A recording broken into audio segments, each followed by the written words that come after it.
When the Galactic Tribunal declared humanity unfit for diplomacy, the entire delegation of 51 civilizations was stunned. Little did they know, Earth's tiny oops was about to terrify them all. The year 3275 of the Galactic Empire. The Cold Blood Palace headquarters of the Galactic Tribunal hovered in orbit around a planet that strictly adhered to the diplomatic laws of 51 civilizations. Dr. Ethan Carter, Earth's sole representative and a xenopsychology researcher, entered the crystalline courtroom with confident strides, passionate, with a careful blend of humor and discretion. He carried the Doom briefcase containing a special gift. The emergency hearing had been convened following a series of diplomatic incidents caused by humans, inappropriate gift-giving, and language misunderstandings. Inside the magical crystal courtroom, 51 representatives sat in an elliptical arrangement, with ethereal blue light reflecting through the dynamic energy dome ceiling. As Dr. Carter stepped onto the platform, instead of the customary bow, he smiled mischievously and placed a small gift box labeled "Oops" on the tribunal table. "Humanity has violated supreme diplomatic protocol 3 times, declared the arbiter. "Today, we shall determine whether Earth deserves recognition." The 3 classic mistakes were recounted.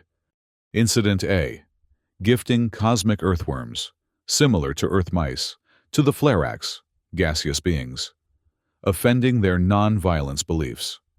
Incident B: sending a book of human philosophy to the Eclipsians, number deities, insulting them because they only appreciated pure mathematics.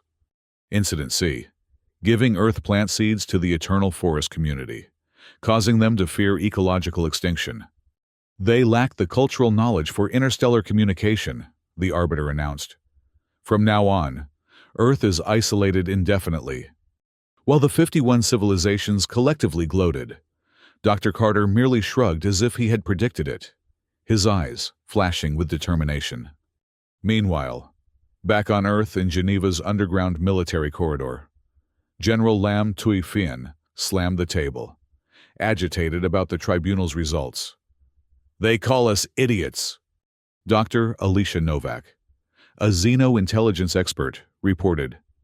"Actually, Operation Foolish has secretly recorded every psychological characteristic of the 51 civilizations. We have complete profiles." The Earth leadership team discussed 3 options. Option 1: reveal the secret. Assert power too aggressive, risks retaliation. Option 2: silently accept too timid, misses opportunity. Option 3: chosen. Send a care package labeled "Oops," with a seemingly naive appearance but containing classified information about each civilization to turn the tables. The "Oops" package was prepared. Crudely labeled, handwritten "Oops, sorry." Inside, secret psychological reports on the Flerax, Eclipsians, and forest community, along with black financial records, classified political information, and military secrets. Sincere, handwritten notes explaining, "Hope this helps understand our culture better." The key players in implementation: Dr. Novak, compilation, psychological accuracy verification; hacker engineer Lin, do, encryption, disguising data as travel souvenirs; General Fien, supervision, instructing Dr. Carter to "go smile like you know nothing." The secret mission used a small ship, Seabreeze, departing through a wormhole tunnel, avoiding the Alliance's radar. 2 tense situations arose. At the Ganymede Gate checkpoint under inspection, Lin Du muffled the microphone with distracted comments, while Dr. Carter pretended to be impatient for hamburgers to dispel suspicion. Encountering wandering Eclipsian crew who suspected the package contained books, Carter hastily explained, "Just silly souvenirs." They eventually let them pass. When the package arrived at the Cold Blood Palace for the second hearing, all 51 delegates were waiting in indignation for humanity's newest error. Everyone expected Carter to bow his head in apology, but he mysteriously smiled broadly, and pressed the delivery button on the automated system. Initially, they only saw the label, "Oops, sorry for last time." The Flerax delegates' eyes bulged, the Echypsians vibrated, and the eternal forest community muttered curses. When they curiously opened it, they discovered internal dossiers, psychological information, Flerax fear loss of freedom due to past confinement, Echypsian financial secrets, research funds nearly depleted, forest community military plans, deploying storm shock floods. The first reaction, screams of dismay, Flerax mandibles grinding, Echypsians vibrating like high-frequency waves, the forest community shaking the floor, and trees collapsing.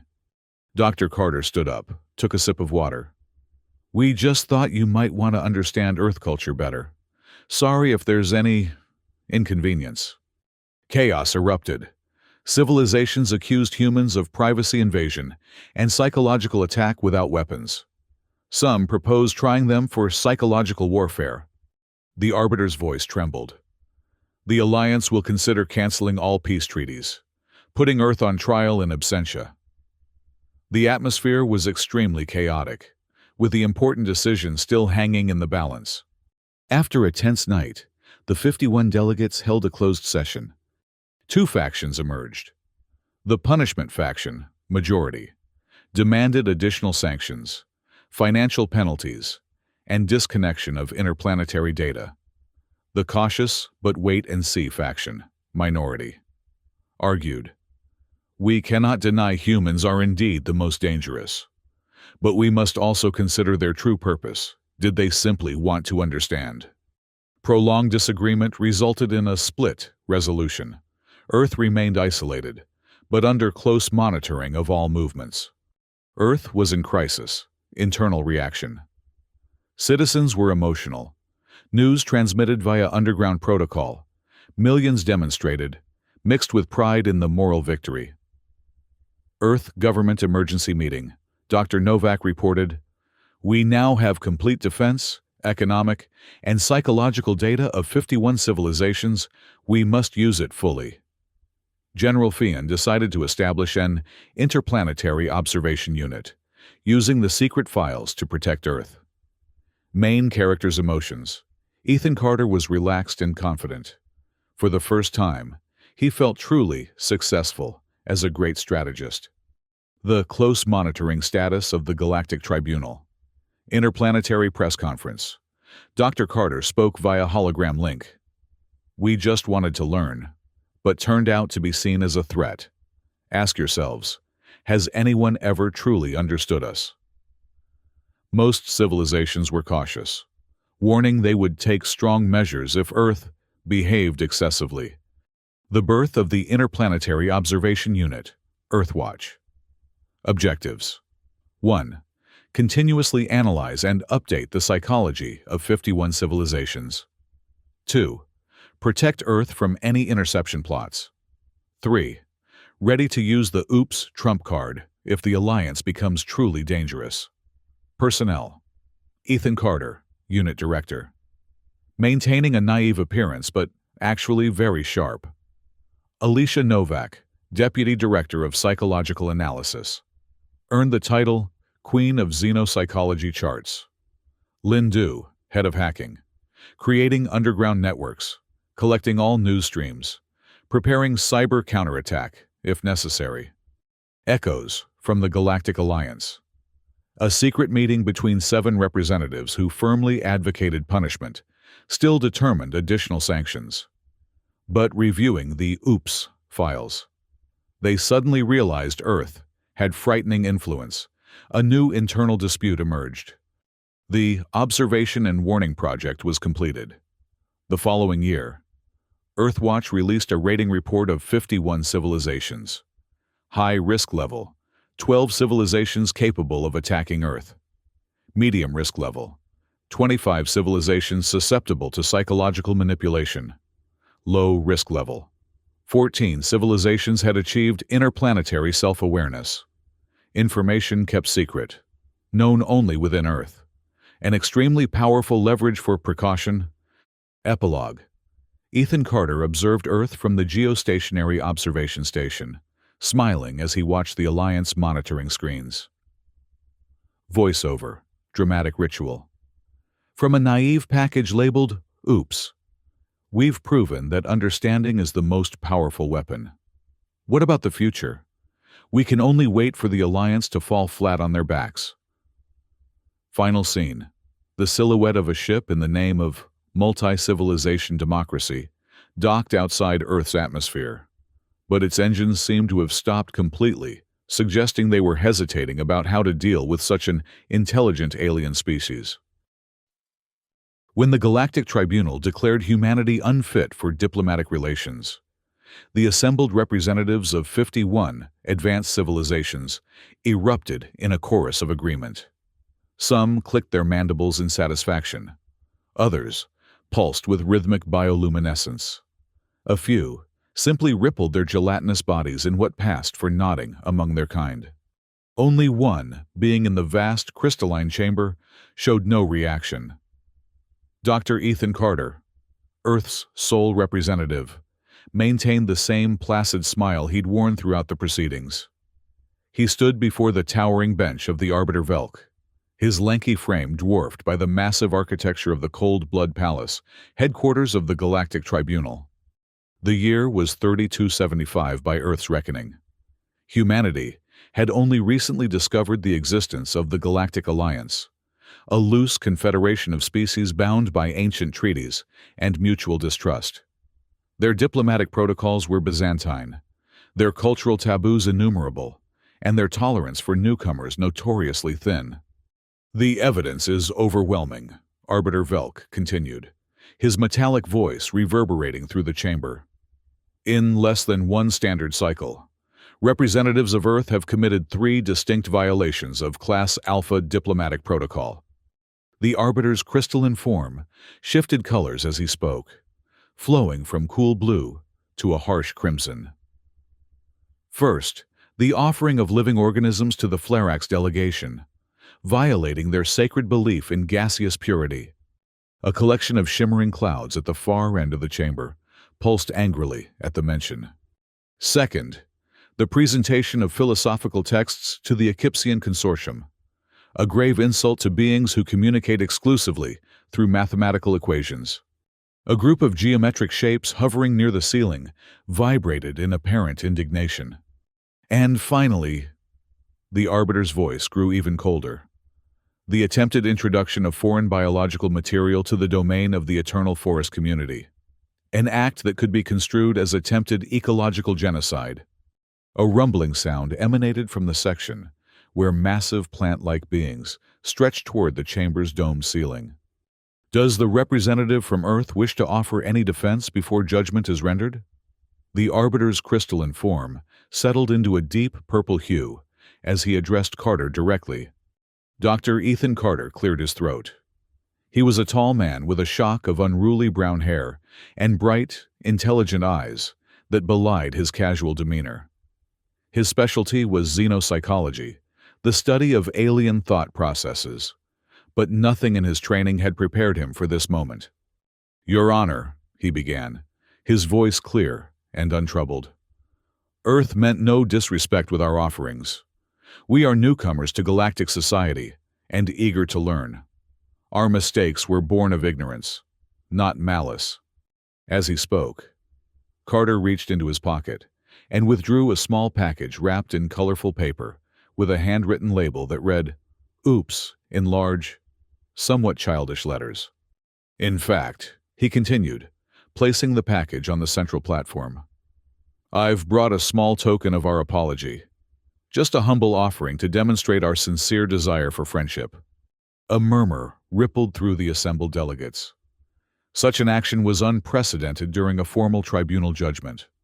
The Arbiter's crystalline form flashed briefly with surprise before settling back into the purple of judicial authority. "The gesture is noted, but changes nothing. The tribunal has reached its decision." A hush fell over the chamber. Earth has demonstrated a fundamental inability to comprehend or respect the cultural norms of established galactic civilization. Therefore, Until such time as humanity proves otherwise, all diplomatic relations are suspended. Earth is hereby classified as a quarantine zone, with no official contact permitted from any member of the Alliance. The announcement triggered a wave of approving sounds from the assembled delegates. The shimmering clouds of the Flerax pulsed with satisfaction. The geometric shapes of the Echypsians realigned themselves into what might have been celebratory formations. The plant beings of the eternal forest swayed in apparent approval. Throughout it all, Carter's expression never changed. He nodded once, bowed slightly to the Arbiter, and calmly walked out of the chamber, leaving the small package sitting conspicuously on the platform. Behind him, the delegates continued their celebrations, unaware that the real diplomatic incident was just beginning. The package sat untouched for nearly an hour after Carter's departure.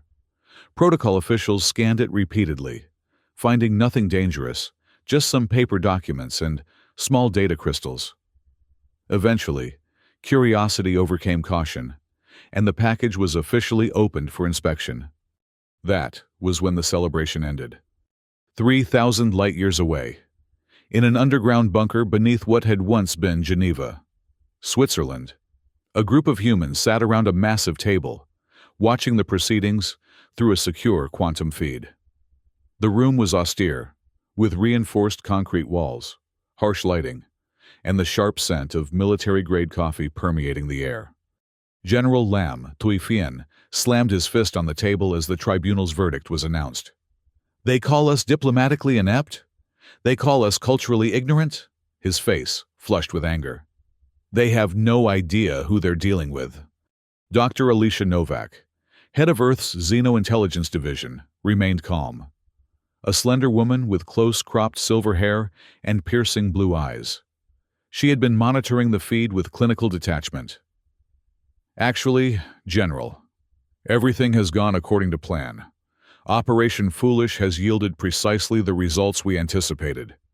She tapped a command into her datapad, and a holographic display sprang to life above the table. It showed detailed psychological profiles of each of the 51 species represented in the Galactic Tribunal. Each of our so-called diplomatic blunders was carefully calculated to provoke specific reactions. She explained. The living organisms offered to the Flerax were designed to record their biochemical responses to stress. The philosophical texts given to the Echypsians contained embedded code that mapped their mathematical thought patterns. And the seeds presented to the Eternal Forest community were actually passive scanners that analyzed their biological defenses. General Fiend's anger gave way to a tight smile. "So, while they thought we were bumbling idiots, we were conducting the most comprehensive intelligence-gathering operation in human history." Novak finished for him. "We now have detailed psychological, biological, and cultural data on every major species in the Alliance." A heavy-set man at the far end of the table cleared his throat. Admiral Hudson, head of Earth's Defense Force, looked troubled. "And now that they've officially quarantined us, what's our next move?" "We have 3 options," Novak replied. "First, we could reveal what we've done, demonstrate our strategic superiority, and demand a seat at the table. However, that approach risks uniting the Alliance against us as a perceived threat." "Too aggressive," General Fien agreed. "Next option? We could accept the quarantine, continue our passive intelligence gathering, and wait for them to approach us again, playing the long game." Admiral Hudson frowned. "Too passive. We'd be ceding the initiative." "Which brings us to option 3, Novak said, her lips curving into a slight smile. "We send them a care package." She gestured, and the holographic display changed to show the small package that Carter had left behind in the tribunal chamber. That innocent-looking gift contains highly classified information about each of the civilizations in the Alliance, information they don't realize we possess. Personal secrets, financial irregularities, internal conflicts, and potential vulnerabilities. "You mean blackmail material," Admiral Hudson said flatly. "I prefer to think of it as diplomatic leverage." Novak replied, presented with an air of innocent helpfulness. Of course. Just a little oops from the supposedly ignorant humans. General Fian laughed, a harsh bark of sound in the sterile room. They judge us unfit for diplomacy, so we show them just how diplomatic we can be. I like it. The package has already been placed, Novak said. Dr. Carter delivered it before leaving the tribunal. Now we wait for them to open it. And when they do, Admiral Hudson asked. Novak's smile widened just a fraction. Then we find out who's truly unfit for diplomacy. Back at the Cold Blood Palace, chaos had erupted in the tribunal chamber. The Arbiter Velk's crystalline form was cycling through colors so rapidly that it appeared to be strobing. Order, he demanded, his metallic voice pitched higher than usual. The tribunal will have order. But order was nowhere to be found. The Flarex delegation had condensed into tight, defensive formations, their gaseous bodies swirling with agitation. The Echypsians had scattered to the upper reaches of the chamber, their geometric forms spinning in disarray. The representatives of the Eternal Forest community were emitting deep, resonant groans that shook the very foundations of the Cold Blood Palace. Every delegate in the chamber was reacting to what they had found in the innocuous package labeled, Oops! Inside had been 51 individual data packets, each addressed to a specific delegation. Each packet contained information that no outsider should have possessed intimate details about internal politics, financial secrets, military capabilities, and more. The Flarex packet revealed that their religious leaders had been secretly experimenting with solid-state existence, heresy of the highest order in their culture. The Echypsian data showed mathematical proof that their vaunted economic models were fundamentally flawed and heading toward collapse. The Eternal Forest Community's packet detailed how their leadership had been quietly harvesting rare minerals beneath sacred groves, violating their own most fundamental taboos. And these were just 3 examples. Every civilization represented in the tribunal had received similarly devastating revelations, all presented with the same cheerful, almost naive tone. We thought you might find this interesting. Hope it helps you understand us better. Earth. How did they acquire this information? Demanded the ambassador from the Crystalline Dominion, a being composed entirely of living diamond. This constitutes a severe breach of our sovereign data. Their technological level should have made this impossible, chittered the representative of the Hive Intelligence, its multiple appendages gesticulating wildly. Unless they are not as primitive as they have led us to believe, finished the emissary from the Ancient Ones, a species so old they had witnessed the birth of stars. The Arbiter Velk finally managed to restore a semblance of order by emitting a pulse of energy that temporarily stunned the more excitable delegates. In the relative quiet that followed, he addressed the chamber. It appears that we may have misjudged the humans, he said, his voice modulated to project calm authority despite his own inner turmoil. This matter requires careful consideration. The tribunal will recess for 1 standard cycle. All delegations are instructed to review the materials they have received and prepare formal responses. As the delegates filed out of the chamber, many were already engaged in frantic communication with their homeworlds. The quarantine of Earth, so recently declared, suddenly seemed inadequate, perhaps even dangerous. What else did these supposedly primitive humans know? What other secrets had they uncovered? And more importantly, what did they intend to do with this knowledge? In the shadows of the departing crowd, a small maintenance drone recorded everything. Its transmissions bounced through 17 different relay points to avoid detection, eventually reached a secure receiver in Dr. Ethan Carter's quarters. He watched the chaos with the same placid smile he'd worn throughout the tribunal. Oops, he said softly to the empty room. The following day, as Earth's leaders had anticipated, a priority communication arrived from the Galactic Tribunal. It was addressed to Dr. Ethan Carter personally, requesting his immediate return for clarification of certain matters. Carter responded promptly, expressing surprise at the summons but agreeing to attend. His message was polite, deferential, and just slightly confused, the perfect embodiment of humanity's carefully crafted public persona. Preparations for his return journey were made with meticulous attention to detail. The small ship designated for the mission, Seabreeze, was outwardly unimpressive, a standard diplomatic shuttle with minimal weaponry and unremarkable propulsion systems. Its true capabilities, however, were hidden beneath layers of sophisticated camouflage technology. The crew was equally unassuming. Pilot Maggie Johnson, a veteran of Earth Space Forces, had been chosen for her exceptional skills and unflappable demeanor. Communications Officer Lin Du was not only a master of all known alien languages, but also one of Earth's premier cyber warfare specialists. And of course, there was Dr. Carter himself, whose bumbling exterior concealed one of the sharpest strategic minds of his generation. Remember, General Fian instructed them during the final briefing. Maintain the facade at all times. You're surprised by their reaction. You don't understand why they're upset. You were just trying to be helpful. What if they don't buy it? Johnson asked, her weathered face serious beneath her cap. They'll buy it, Dr. Novak assured her. Their psychological profiles indicate a deep-seated belief in their own superiority. They'd rather believe we're dangerously naive than admit we've outmaneuvered them. And if they decide we're too dangerous to keep around? Lin Du's question hung in the air. General Fian's expression hardened. Then we activate Phase 2. But let's hope it doesn't come to that. The journey to the Cold Blood Palace was uneventful until they reached the Ganymede Gate, a massive security checkpoint that controlled access to the central territories of the Alliance. Here, as expected, they were subjected to intensive scanning and questioning.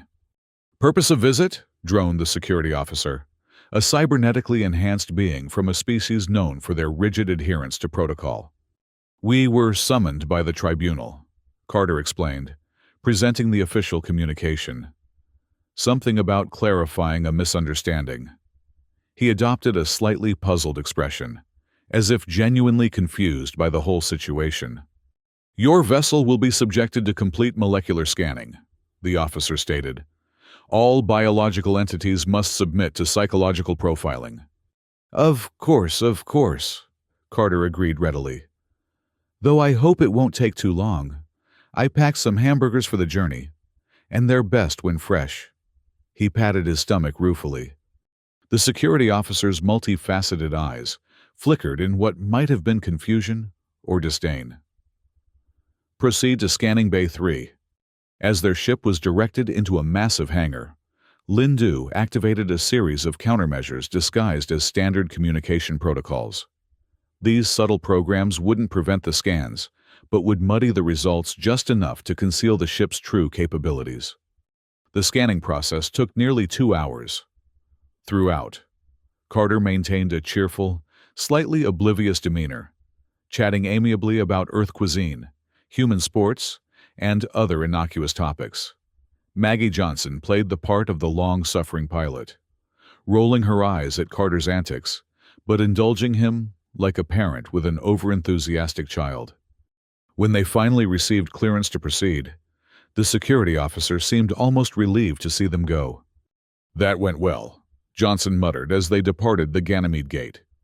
Phase 1 complete, Lin Du confirmed, monitoring the complex array of sensors that allowed them to detect any tracking devices or pursuit vessels.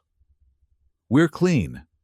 Carter's affable expression didn't change, but his eyes sharpened. Then let's proceed to Phase 2. The real show is about to begin. The Cold Blood Palace looked different upon their return. The crystalline structure still hovered majestically in orbit around the neutral planet that hosted the tribunal. But now, it was surrounded by a swarm of military vessels, representing various Alliance members. The message was clear. The humans were being taken seriously now, though not necessarily in the way they might have hoped. Their ship was escorted directly to a high-security docking bay, where they were met by a delegation of armed guards, representing 7 different species. At their head stood a tall, slender being with translucent skin that revealed pulsing internal organs, an overseer from the monitoring collective, specialists in interrogation and truth detection.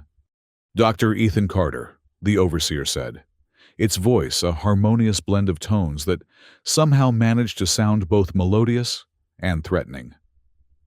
You and your crew will be escorted directly to the Grand Chamber. The full tribunal awaits your explanation. Carter blinked in apparent surprise. Explanation? For what? I thought we were here to clarify a misunderstanding. The overseer's internal organs pulsed more rapidly, a sign of agitation. That remains to be seen. Human, follow me. They were led through a series of ornate corridors, passing representatives of countless alien species, all of whom stopped to stare at the human delegation. Some expressions were openly hostile, others curious, and a few, interestingly, seemed almost respectful. The Grand Chamber was even more impressive than the regular tribunal room, a vast, hemispherical space with walls of shifting crystalline patterns. It could accommodate thousands of delegates. Today, it appeared to be filled to capacity, with representatives from all 51 member civilizations present either physically or via sophisticated holographic projections. Arbiter Velk presided from an elevated platform, his crystalline form currently a neutral blue-gray that betrayed nothing of his thoughts. Flanking him were the high representatives of the 7 most powerful Alliance members, the Founding 7, as they were known. Carter and his companions were directed to a small platform in the center of the chamber, where they stood exposed to the scrutiny of the entire assembly. Dr. Ethan Carter, the Arbiter began, his metallic voice echoing throughout the chamber. You stand before the full tribunal to answer for your actions. Carter adopted an expression of earnest confusion. I'm sorry, Your Honor, but I'm not sure what actions you're referring to. Has there been another misunderstanding? A ripple of sound, the alien equivalent of murmuring, passed through the assembly. Do not insult our intelligence, growled the representative of the Hive Intelligence, its mandibles clicking aggressively.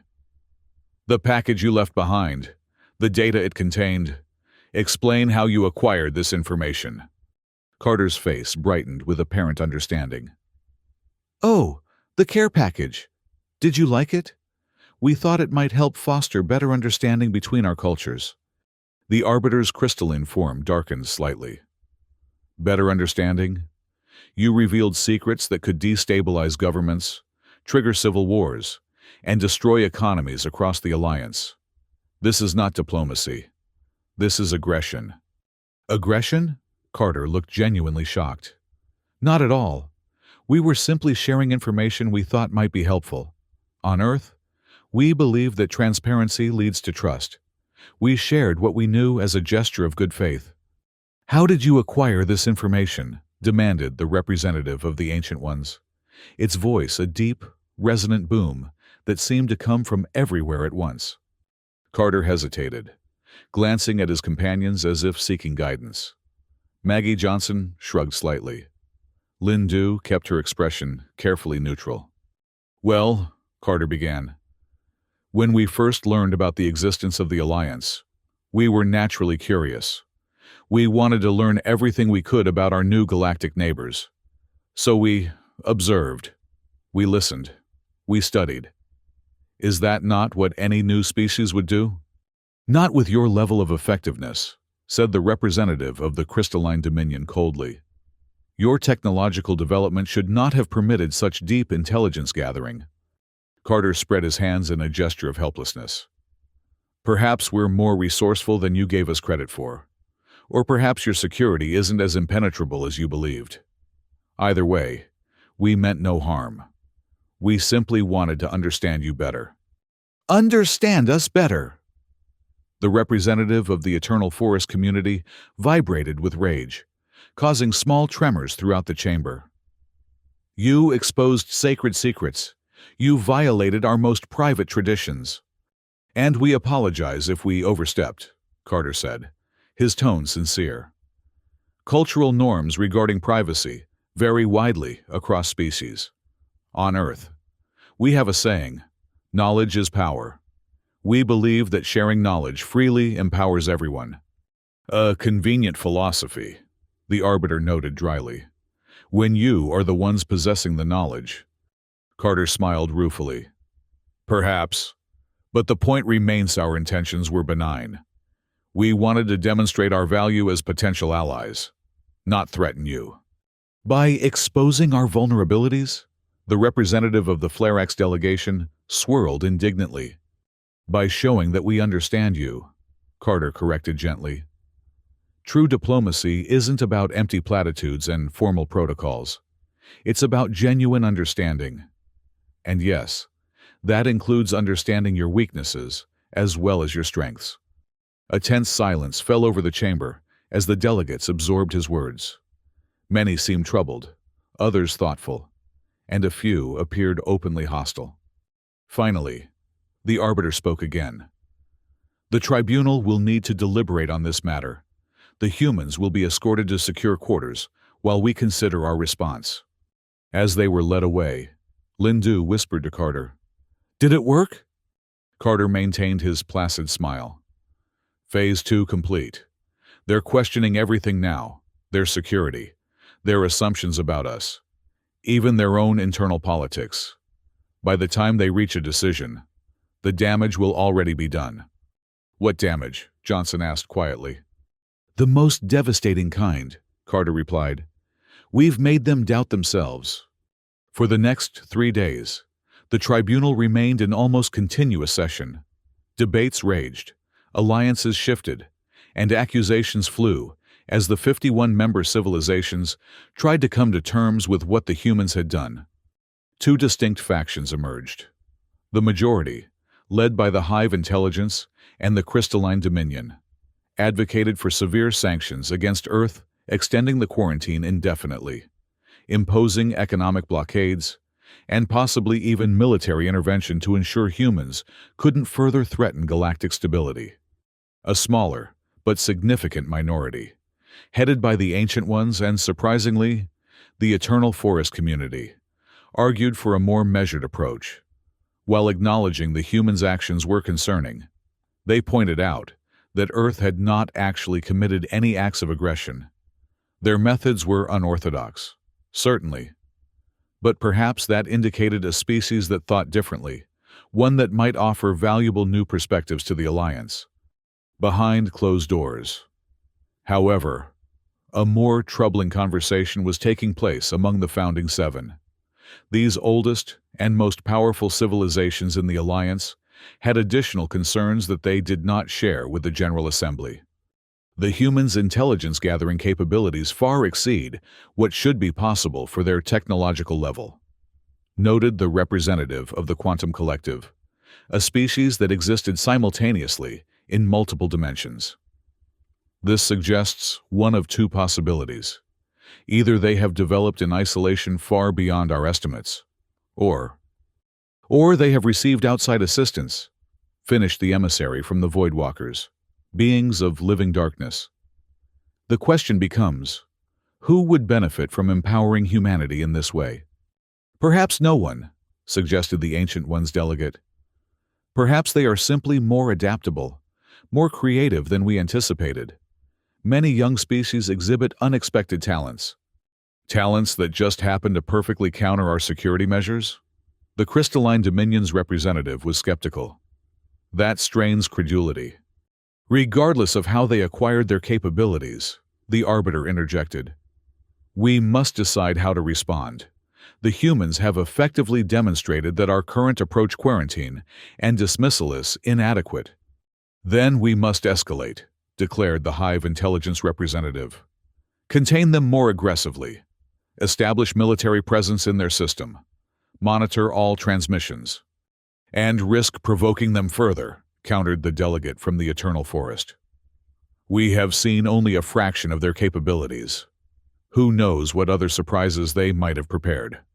The debate continued without resolution, mirroring the larger stalemate in the General Assembly.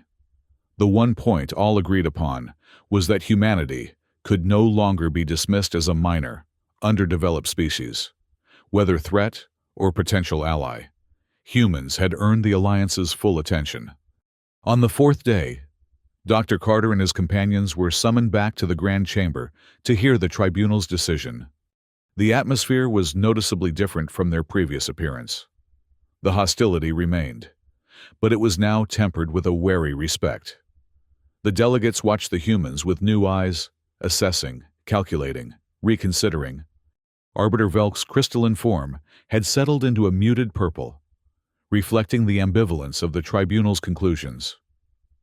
"Dr. Ethan Carter," he began, "the tribunal has reached a decision regarding Earth's status within the galactic community." Carter nodded politely, his expression attentive but giving nothing away. "The quarantine established at our previous session will remain in effect," the Arbiter continued.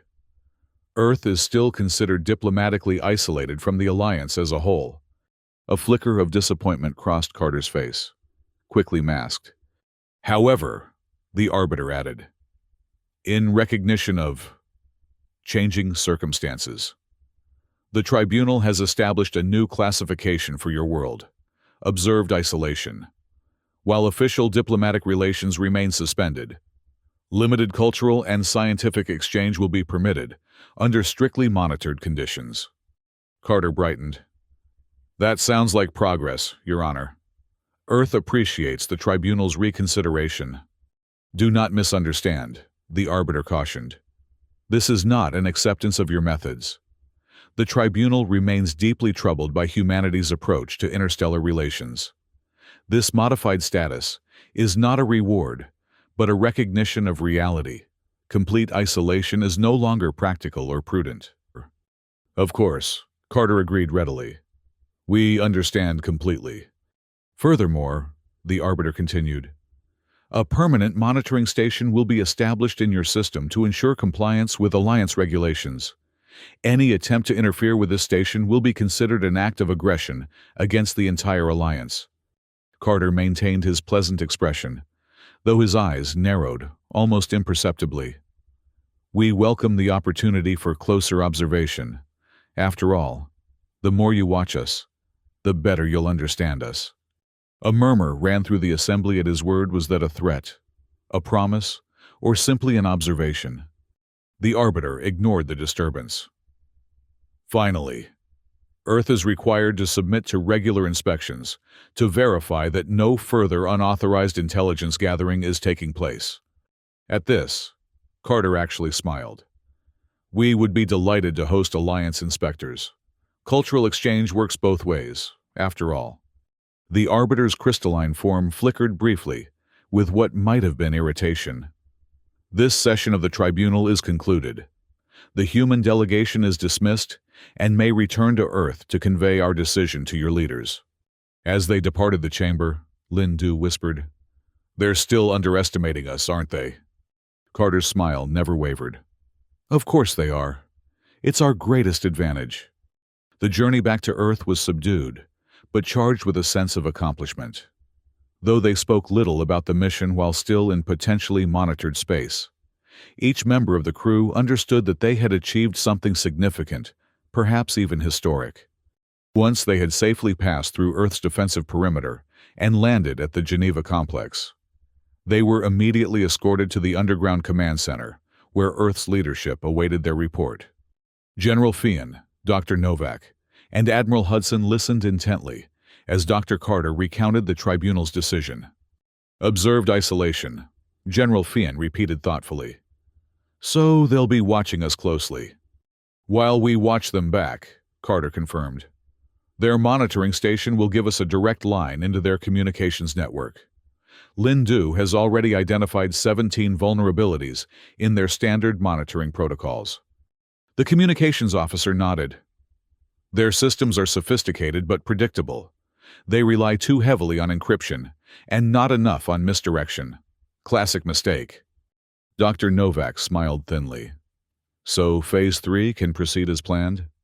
"With some modifications," Carter replied. "The establishment of the Earthwatch division should be accelerated.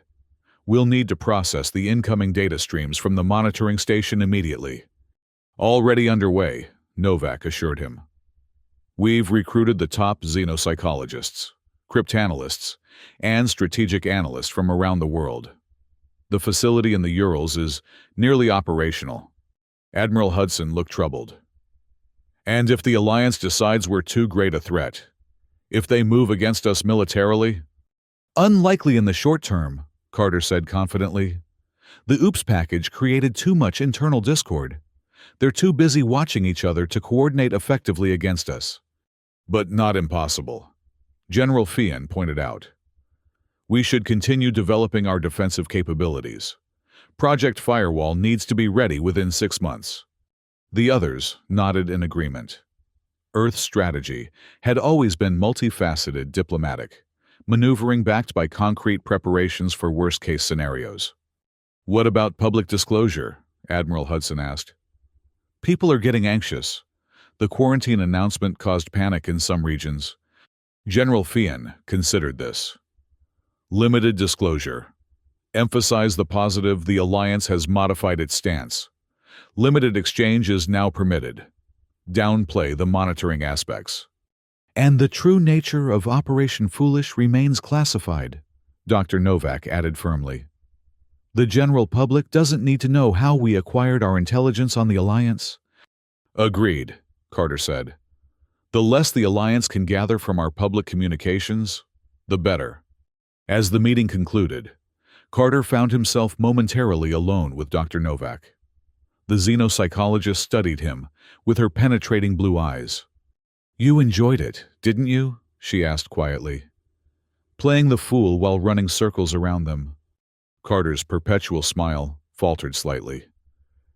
I wouldn't say enjoyed, but there was a certain satisfaction in being underestimated, in proving that humanity deserves a place at the table.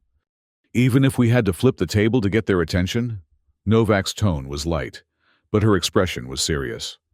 Sometimes, Carter replied, that's the only way to change the game. In the weeks that followed, Earth underwent a transformation.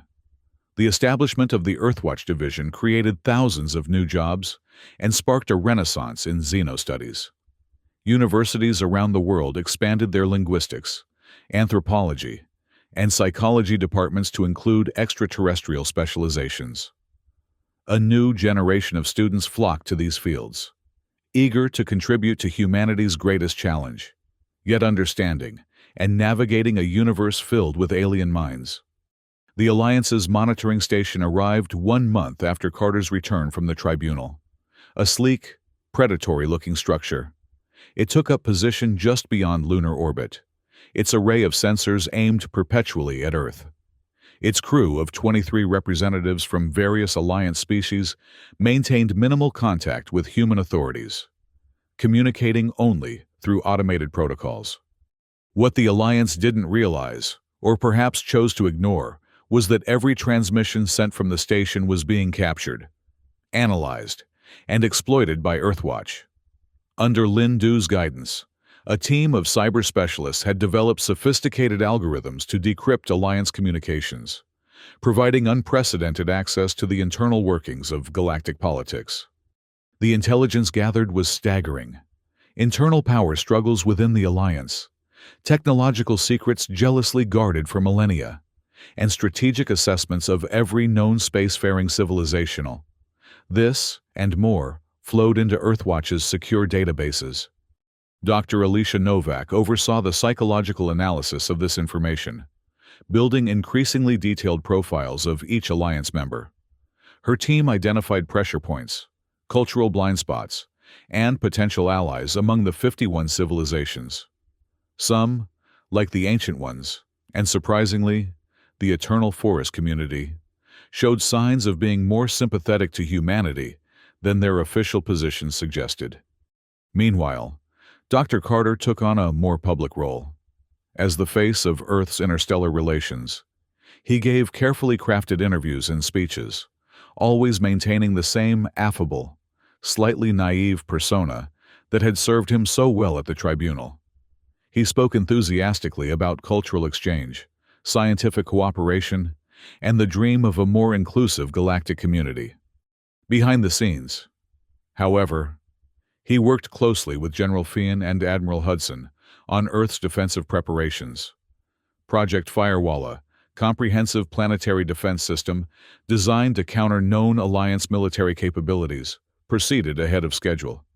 Its existence kept secret from all but the highest levels of government. 6 months after the establishment of observed isolation, Earth was ready to implement the next phase of its strategy. Operation Insight, as it was designated, involved the selective release of intelligence back to specific Alliance members, not as an obvious data dump like the OOPS package, but through subtle, untraceable channels that made the information appear to come from within the Alliance itself. The effects were predictable but nonetheless satisfying. Old rivalries reignited. Dormant suspicions flared into open accusations. The Hive intelligence accused the crystalline dominion of espionage. The Quantum Collective withdrew from 3 shared research projects, citing security concerns. The Voidwalkers increased their military presence along borders with 4 different civilizations. And through it all, Earth watched and learned. 1 year after the fateful tribunal session that had declared humanity unfit for diplomacy, the Earthwatch Division released its first comprehensive assessment of the galactic political landscape. The classified report, seen only by Earth's highest leadership, categorized the 51 Alliance civilizations into 3 distinct risk levels. High risk, 12 civilizations. Species with both the capability and potential motivation to take military action against Earth. These included the Hive intelligence, known for their aggressive expansion, and the Crystalline Dominion, whose resource needs might eventually target Earth's mineral-rich system. Medium risk, 25 civilizations. Species that pose no immediate threat, but could be manipulated by others against Earth's interests. These middle-tier powers generally followed the lead of the Founding Seven and had limited independent agency in galactic affairs. Low risk, 14 civilizations. Species that had demonstrated either philosophical alignment with human values or pragmatic reasons to favor improved relations. The Ancient Ones fell into this category, as did the Eternal Forest community, despite their initial hostility. 14 potential allies. General Finn noted during the briefing session. More than I would have predicted. They're not allies yet, Dr. Novak cautioned. Merely civilizations that might be receptive to careful diplomatic overtures. Still, Admiral Hudson said, it's a start. A year ago, we had 51 declared enemies. Progress is progress. Dr. Carter, who had been studying the report in silence, finally spoke. The most interesting finding isn't the categorization itself, but the underlying pattern. The civilizations most hostile to Earth are also the ones most aggressive toward each other. They're trapped in zero-sum thinking. They can't imagine cooperation that benefits all parties. While the more sympathetic civilizations, Novak prompted. They've evolved beyond that limitation, Carter explained. They can conceptualize mutual benefit, shared growth. They're not afraid of newcomers because they don't see galactic influence as a finite resource to be hoarded. General Fian frowned. That's all very philosophical, Doctor. But how does it help us strategically? Carter smiled, not his public, affable smile, but a sharper, more calculating expression. It means we don't need to conquer the Alliance or defeat it militarily. We just need to demonstrate a better model. If we can build strong relationships with those 14 civilizations, the others will eventually have to adapt or be left behind. A cultural revolution rather than a military one, Novak mused. Elegant, but slow. We have time, Carter replied confidently. The quarantine, sorry. Observed isolation works in our favor now. It gives us space to build our strength while implementing targeted diplomatic initiatives. Speaking of which, Admiral Hudson interjected. The monitoring station has been increasing its scanning activities lately. Their latest transmission patterns suggest they're preparing some kind of assessment report on us. Let them look, General Fian said dismissively. Project Firewall is now fully operational, but completely undetectable to their sensors. They see only what we want them to see.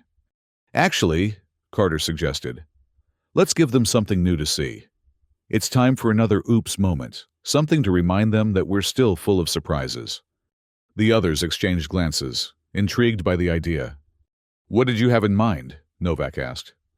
Carter's smile widened. Something they'll never expect. An invitation. 2 weeks later, the Alliance monitoring station received an unusual transmission from Earth. It was a formal invitation for representatives of all 51 civilizations to attend a cultural exchange festival on Earth's lunar colony.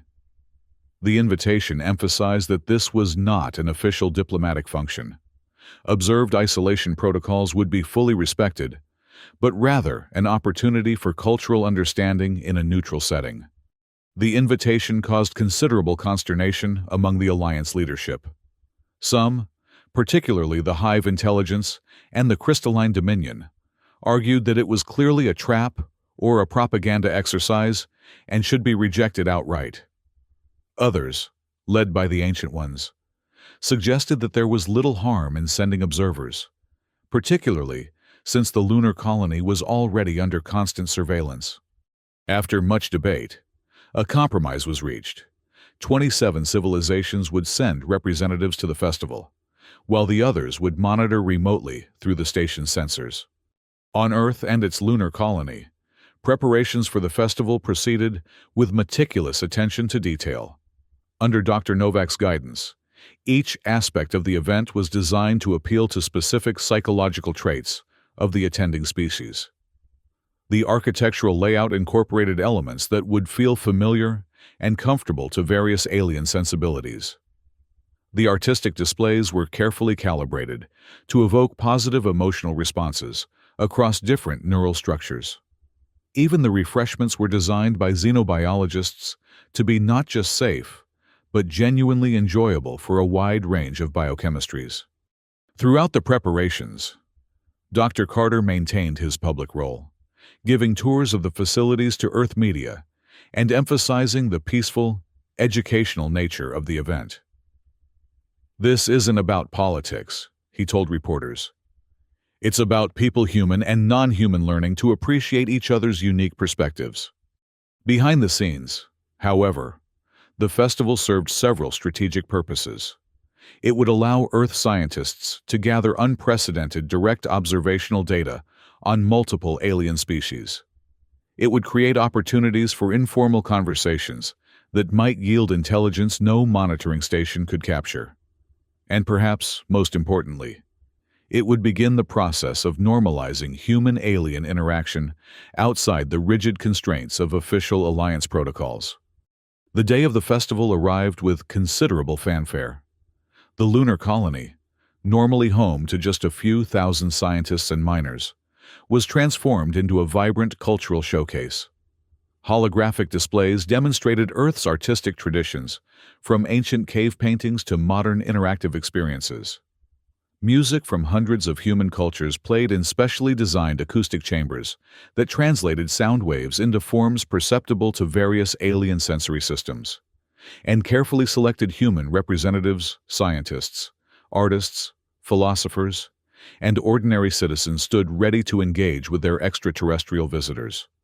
The Alliance representatives arrived with obvious caution. Many brought their own security details and scanning equipment. Some remained encased in protective environmental suits, despite assurances that all areas had been adapted to their biological needs. All maintained a formal distance at first, observing the human displays with scientific detachment rather than genuine engagement. But as the festival progressed, something unexpected began to happen. The rigidity began to soften. A representative of the quantum collective became fascinated by a display on quantum physics, engaging in an impromptu discussion with a human physicist that lasted hours.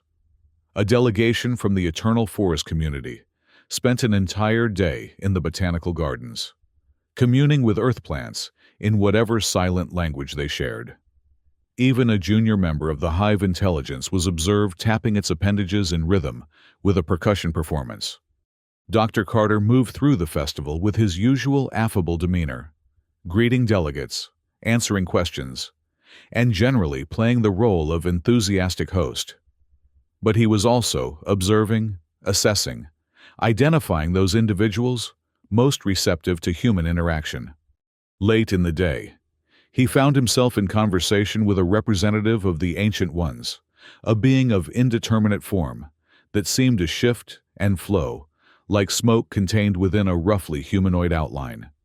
"Your festival is unexpected," the Ancient One said, its voice a deep resonance that seemed to bypass Carter's ears and speak directly to his mind. "Not what the Alliance predicted." Carter smiled his public smile. "In what way?" "It lacks strategic purpose," the Ancient One observed. "There are no weapons displays, no technological revelations designed to impress or intimidate. Just culture, art, music, philosophy. Those are the things that define us," Carter replied simply. "Not our weapons or our technology." The Ancient One's form shimmered in what might have been the equivalent of thoughtful consideration. "Yet your species has demonstrated considerable strategic acumen. The OOPS package, as you called it, was a masterful move in the great game of galactic politics." Carter's expression remained innocently pleasant. "We were just trying to be helpful." "Indeed." The Ancient One's tone suggested it didn't believe that for a moment. "And this festival? Another attempt at helpfulness?" "More an attempt at understanding," Carter said. "We've been isolated first by distance, then by decree. We're curious about our galactic neighbors. Isn't curiosity a trait your people value?" The Ancient One's form shifted again, expanding slightly. "It is our defining characteristic. We have existed for eons because we never cease to learn, to adapt, to question. Few younger species share this trait to the same degree." "Perhaps humans do," Carter suggested mildly. "Perhaps that's what the Alliance finds so unsettling about us." "Perhaps." The Ancient One's form contracted slightly, as if in acknowledgement. "Your species bears watching, Dr. Carter. But I begin to think that watching you might prove more illuminating than we anticipated." As the festival drew to a close, the Alliance representatives departed with notably mixed reactions. Some seemed genuinely impressed by the experience. Others remained coldly analytical, and a few appeared even more suspicious than before. But all left with a more complex understanding of humanity than they had arrived with, which had been the primary objective all along. In the aftermath, Dr. Carter met with Earth's leadership to assess the results. "Initial analysis suggests the festival exceeded expectations," Dr. Novak reported. "We've identified 38 individual representatives who showed positive engagement with human culture, including members from 9 high-risk civilizations. The biological data alone is worth 10 times the cost of the event," added a senior xenobiologist. "We've refined our understanding of 17 different species' sensory systems, which will prove invaluable for future communications." General Fian looked less impressed. "And strategically? What tangible advantages did we gain?" "We began changing the narrative," Carter explained. "Until now, the Alliance has seen humanity primarily as either a naive newcomer or a potential threat. The festival introduced a third possibility, that we might be interesting, worth knowing on our own terms." "That seems rather intangible," the general observed dryly. "Perceptions shape reality in interstellar relations," Carter countered. "The Ancient One's representative admitted directly that we're not what they expected. That uncertainty works in our favor. It creates space for new possibilities that the quarantine was designed to prevent." Admiral Hudson nodded slowly. "I see the logic. If they can't easily categorize us, they can't respond with pre-planned protocols. We become a problem they have to think about rather than simply react to." "Exactly," Carter confirmed. "And the more they think about us, the more some of them will begin to question the Alliance's approach. We don't need to convince all 51 civilizations, just enough to create a significant faction in our favor." "And the next step?" General Fian asked, still skeptical but willing to be convinced. Carter's smile took on that sharper quality again, the expression that never appeared in his public persona. "We wait, we watch. We analyze the monitoring station's reports on the festival. And when the moment is right, we introduce another oops into their carefully ordered system." The monitoring station's report on the Cultural Exchange Festival, intercepted and decoded by Earthwatch within hours of its transmission, proved fascinating reading. The assessment was fragmented along factional lines, with different civilizations interpreting the same events in radically different ways. The Hive intelligence described the festival as a sophisticated deception operation designed to lower Alliance vigilance. The Crystalline Dominion called it a primitive attempt at cultural colonization. The Quantum Collective found it an intriguing multidimensional expression of a species attempting to transcend its limitations. Most interestingly, the Ancient One's evaluation was brief, but profound. "Humans are not what we thought. Further study is essential." This division of opinion was exactly what Earth's strategists had hoped for. The monolithic response to humanity was fracturing, creating opportunities that hadn't existed before. Over the following months, Earth pursued a careful strategy of selective engagement. Small, informal cultural exchanges were arranged with representatives of the more receptive civilizations. Scientific data was shared, nothing militarily significant, but enough to demonstrate human capabilities in various fields. Trade proposals were floated through intermediaries, testing the boundaries of the observed isolation protocols. Throughout it all, Dr. Carter maintained his public role as Earth's friendly, slightly bumbling ambassador to the stars. He gave interviews expressing hope for greater understanding between species. He attended minor alliance functions when permitted, always respectful of protocols while gently pushing their limits. He became, in many ways, the face of humanity to the galactic community, a face carefully crafted to appear harmless while concealing the strategic mind behind it. Behind the scenes, Earthwatch continued to gather and analyze intelligence. The defensive systems of Project Firewall were continuously refined based on new data, and quietly, almost imperceptibly, Earth began to build a network of unofficial relationships with various alliance members, relationships that existed outside the formal diplomatic structures that had declared humanity unfit for participation. 2 years after the original tribunal judgment, another emergency session was convened. This time, however, the subject was not Earth, but the Alliance itself. Internal conflicts had reached a critical point, with the Hive intelligence and 3 allied civilizations threatening to withdraw from certain treaties unless security measures were strengthened against what they termed undocumented information transfers, a thinly veiled reference to the continuing leaks of sensitive data.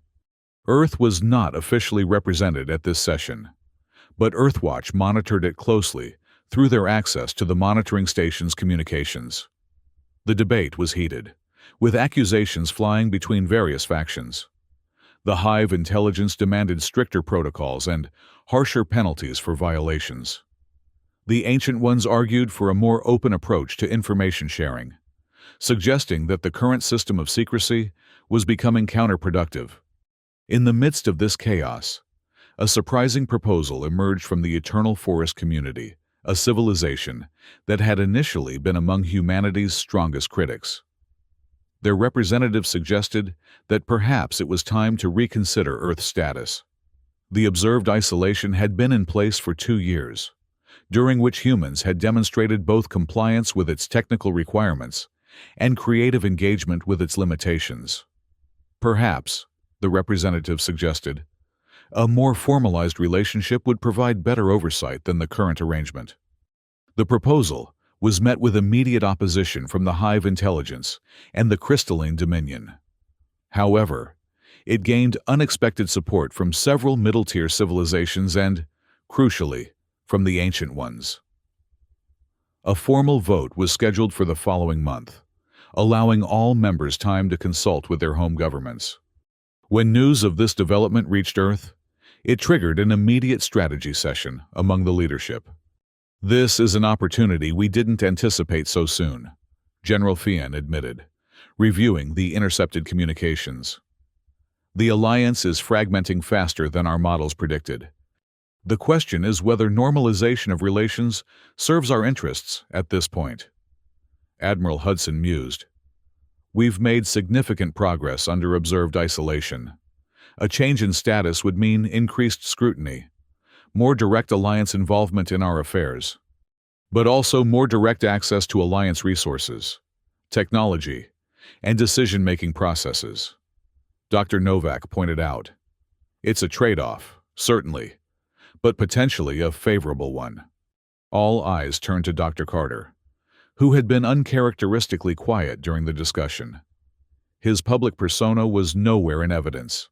Here, among Earth's strategic leadership, he showed only the calculating intelligence that had guided humanity's interstellar policy from the beginning. "We should neither support nor oppose normalization directly," he said finally. "The debate itself serves our purposes by deepening the divisions within the alliance. Whatever the outcome of the vote, some faction will be dissatisfied, creating further opportunities for us to exploit." "So we do nothing," General Fian sounded skeptical. "I didn't say that," Carter replied with a slight smile. "I said we don't take a direct position, but we can certainly influence the discussion indirectly." "Another oops," Novak guessed. Carter nodded. "But this time, much more subtle. We need to provide just enough information to each faction to reinforce their existing positions, make the Hive intelligence more suspicious, the Ancient Ones more curious, the middle tier more conflicted. The goal is not to determine the outcome, but to ensure that whatever decision they reach, the alliance emerges weaker and more divided than before.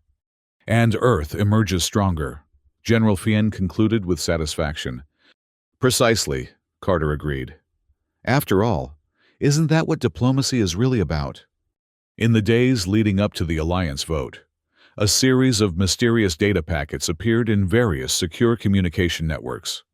Unlike the original OOPS package, these were not branded with Earth's cheerful, naive messaging. In fact, they appeared to come from within the alliance itself, different packets from different sources, each perfectly tailored to its intended recipient. The Hive intelligence received what appeared to be internal communications from the Ancient Ones, suggesting a secret agenda to use humans as proxies in galactic politics. The Ancient Ones found evidence that seemed to implicate the crystalline dominion in suppressing scientific data about human cognitive capabilities. The middle-tier civilizations each received information suggesting that the Founding Seven were manipulating the normalization debate for their own advantage. None of the recipients could prove the authenticity of these communications, but neither could they dismiss them entirely. Suspicion spread like a virus through the alliance, corroding trust and complicating negotiations. When the vote finally came, it resulted in a stalemate 25 civilizations in favor of normalizing relations with Earth. 25 opposed, and one abstention, the Quantum Collective, who claimed to exist in a superposition of both positions simultaneously. Under Alliance protocols, a tied vote meant no change in status. Earth would remain under observed isolation. But the real significance of the vote wasn't the formal outcome. It was the fact that half the Alliance had voted in favor of a species they had unanimously declared unfit for diplomacy just 2 years earlier. The monolithic opposition to humanity had not just fractured, it had split almost perfectly down the middle. When Earthwatch intercepted and decoded the post-vote analyses from various Alliance members, the divisions were even more evident. The debate had shifted from whether humans were fit for diplomacy to whether the Alliance itself was functioning effectively.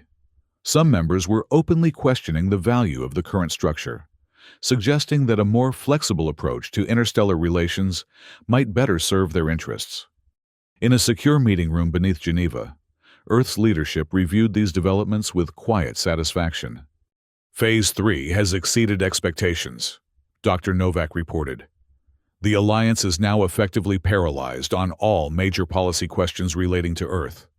They'll maintain the formal structures of observed isolation. But in practice, individual civilizations are already beginning to establish their own approaches to human relations. The Ancient Ones have proposed a bilateral scientific exchange program, noted the director of Earth's Space Agency. 3 middle-tier civilizations have expressed interest in limited trade agreements. Even the Eternal Forest community has requested permission to establish a small cultural outpost on Mars. General Fian nodded approvingly. And our defensive position? Stronger than ever, Admiral Hudson confirmed. Project Firewall is fully operational and undetected. More importantly, the fragmentation of the Alliance makes coordinated military action against Earth virtually impossible. No single civilization or faction has the capability to threaten us without broader support. And they're too busy watching each other to organize that support, Carter added with satisfaction.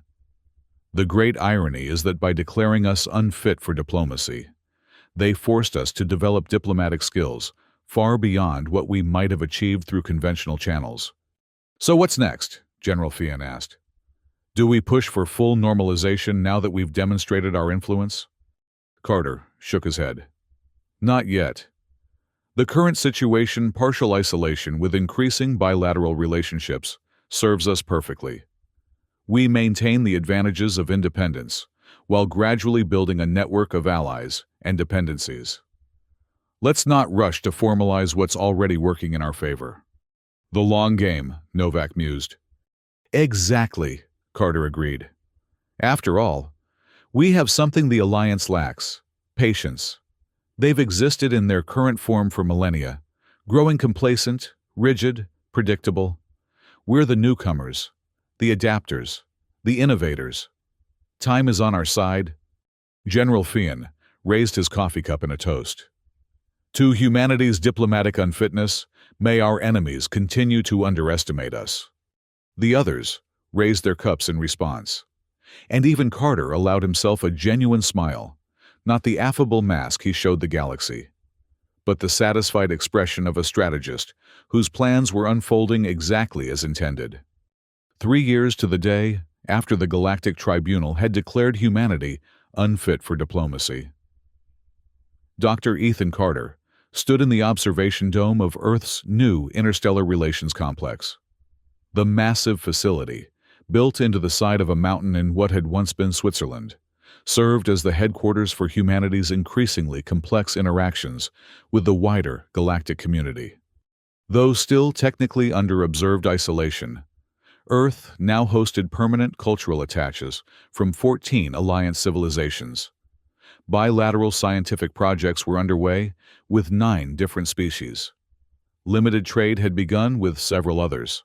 And through it all, Earthwatch continued to gather intelligence, analyze patterns, and guide humanity's strategic approach to the stars. Carter gazed out at the night sky, where the Alliance monitoring station was just visible as a faint, moving point of light. Once a symbol of restriction and judgment, it now served primarily as a convenient conduit for Earth's ongoing intelligence operations. The observers had become the observed, though they had yet to fully realize it. Behind him, the door slid open to admit Dr. Alicia Novak.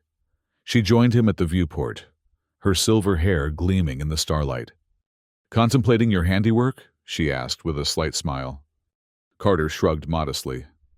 "I was just one part of a larger effort." "A rather crucial part," Novak countered. "Your performance as the harmless, eager-to-please ambassador was masterful. Half the Alliance still believes you're a well-meaning bumbler who accidentally stumbled into a diplomatic coup. And the other half? They suspect you're dangerous, but can't agree on why or how." Novak's smile widened. "The Hive Intelligence has 3 separate intelligence units dedicated to analyzing your public statements for hidden meanings."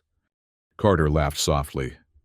If only they knew how much time I spend practicing those statements to ensure they contain nothing of value.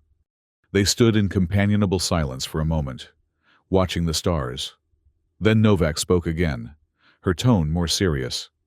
The final Earthwatch assessment has been completed. All 51 Alliance civilizations have been fully profiled. Their strengths, weaknesses, and internal dynamics mapped to a degree of detail they wouldn't believe possible. And the conclusion? That the Alliance, as currently constituted, poses no existential threat to Earth. Their technological advantages are offset by political fragmentation and cultural stagnation. They simply lack the will and the unity to act decisively against us, regardless of what they might discover about our capabilities. Carter nodded, unsurprised. And our recommendations? A two-track approach, Novak replied. Publicly, we continue the gradual expansion of bilateral relationships, positioning Earth as a valuable partner rather than a threat. Privately, we maintain our intelligence gathering and defensive preparations, but shift focus from Alliance civilizations to the broader galactic environment. Looking for other players in the game, Carter mused. Sensible. The Alliance may be the dominant power in this sector, but there must be other forces out there, beyond our current reach. Forces that might be allies, or threats far greater than the Alliance ever was. Novak agreed. Either way, we need to be prepared. Carter turned from the viewport to face her directly. And personally, what's your assessment of where we stand after 3 years? Novak considered the question carefully before answering. I think we've demonstrated something profound about humanity, something the Alliance recognized instinctively, but couldn't articulate. They called us unfit for diplomacy, not because we failed to understand their protocols, but because we understand something they've forgotten, that true diplomacy isn't about following rules or maintaining appearances. It's about understanding others better than they understand themselves. Carter finished for her.